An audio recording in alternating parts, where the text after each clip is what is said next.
É, Senhor, é bem assim. Às vezes em meio à noite perdemos o sono, mas não entendemos que é o Teu Espírito Santo nos chamando para orar.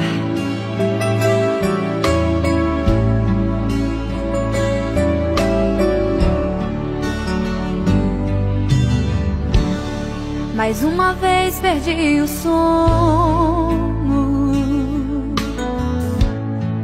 e então me levantei, e andando pela casa, coração queimava igual brasa, com vontade de chorar. Minha alma angustiada, feito